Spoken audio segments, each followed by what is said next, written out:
हरियाणा के पलवल में अवैध कॉलोनी का धंधा रुकता नजर नहीं आ रहा।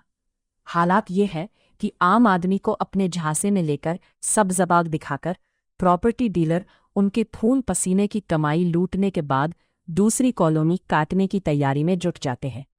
बड़ी बात तो ये है कि आखिरकार किसके संरक्षण में यह डीलर पनपते हैं, क्योंकि जब कॉलोनियां काटकर अस्थायी सड़कें बनाई जाती हैं तब कोई कार्यवाही नहीं होती। जब इनमें गरीब आदमी अपना मकान दुकान बनाता है तो वह तोड़ दिए जाते हैं। ऐसे ही एक मामले में पलवल के किटवाड़ी रोड पर धान मिल से पहले काटी गई कॉलोनी में बनी इमारतों को जिला योजनाकार अधिकारी ने ध्वस्त कर दिया। एक और जहां पीड़ित परिवार मीडिया के अगले अपना दर्द बयां करते नजर आए, वहीं दूसरी ओर पीड़ितों ने बताया कि उनके पास भाजपा के जिला महामंत्री जयराम प्रजापति आए और उनके नुकसान के भरपाई की बात कही। पीड़ित प्लाट धारकों यह भी आरोप लगाए कि इस कॉलोनी में भाजपा नेता के पिता का साइलेंट हिस्सा था, जिसकी वजह से भाजपा नेता ने उन्हें नुकसान की भरपाई का वादा किया। दिनेश बठेनिया और राम प्रसाद डीलर, इसमें 3 पार्टनर हैं और चौथे की हमें पता नहीं है।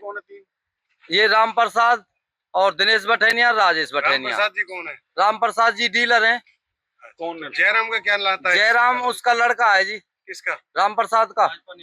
अच्छा, भाजपा नेता के पिताजी हैं इसमें पार्टनर? हाँ जी। अच्छा जी। अब आज फिर वो भाजपा नेता ने क्या किया आगे? उसने कुछ नहीं की जी। देखो, वो कुछ भी है, चाहे हमारे के मंत्री हैं चाहे कुछ भी हैं, वो हमें आश्वासन देंगे कि आपका जो नुकसान हुआ है इसकी भरपाई करवा देंगे हम। कब तक? 1-2 दिन में जी। अच्छा, कितना विश्वास है उस पे? अब विश्वास दे के गए जी, हमें तो नेक भी विश्वास नहीं है। अगर भरपाई नहीं करते तो फिर क्या करोगे? भरपाई नहीं करेंगे तो केस लड़ेंगे जी, हम पे केस लड़ेंगे, केस डालेंगे डीलरों के खिलाफ। अभी कितना नुकसान हुआ होगा सबका मिला के? कम से कम जी 40-50 लाख का नुकसान तो है ही।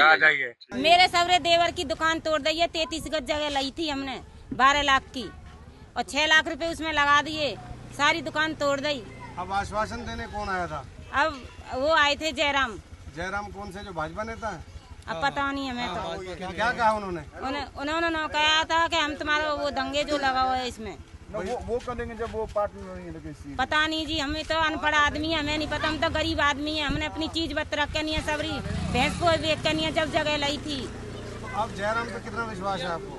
हमें नहीं है किसी पे विश्वास। जब हमारे पैसा मिल जाएंगे हमें जब विश्वास है। फिलहाल उसने क्या कहा? किसी को बोलना नहीं है? हाँ, नो कही थी किसी को बोलना नहीं है, और हाँ, मैं दूंगा तुम्हारे पैसा। क्या है मामला?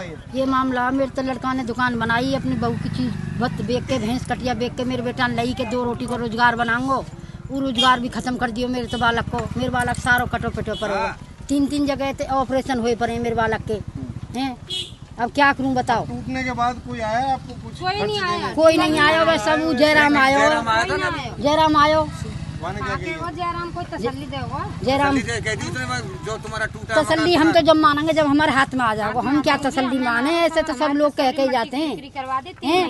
क्या करें हम? 3 महीना से पूरा भाटो मेरे बच्चा को हम लेकर को करते करते मैं क्या करूँ? अब बताओ मैं कहाँ जाऊँ? मेरे बच्चा कैसे पालेगा? 2 हम बुढ़े बुढ़िया आगे दुकान ही।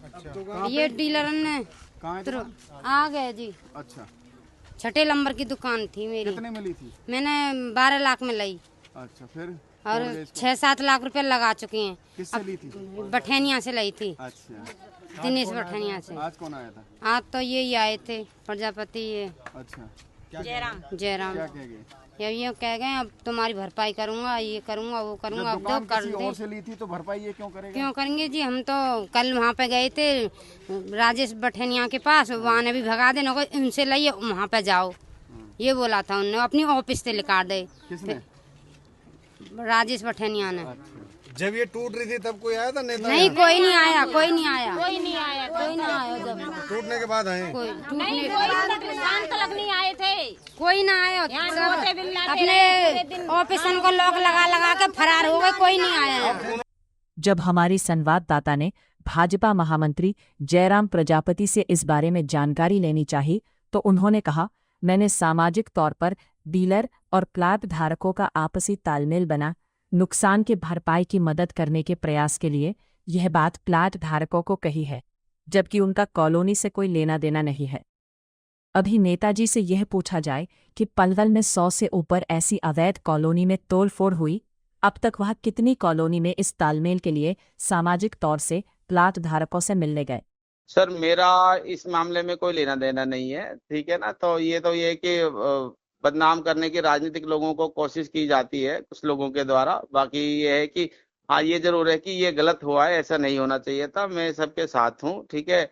और डीलरों से बातचीत करके और जैसे इनका नुकसान हुआ है उनको कोशिश करेंगे कि वो इनका भरपाई करें, ठीक है। तो मैं कोशिश करूंगा कि सामाजिक कार्यकर्ता होने के नाते कि इनकी भरपाई की जाए। तो मैं बस यही कहना चाहूंगा कि गलत हुआ है, ऐसा नहीं होना चाहिए था। नहीं, फादर साहब का नाम गलत आ रहा है बिल्कुल, कि अब कोई पता और भी तो कोई लेन देन हो सकता है जी। अब ऐसे थोड़ी नहीं है कि भाई यही लेन देन है, कहीं और 100 लेन देन चलते हैं इंसान के।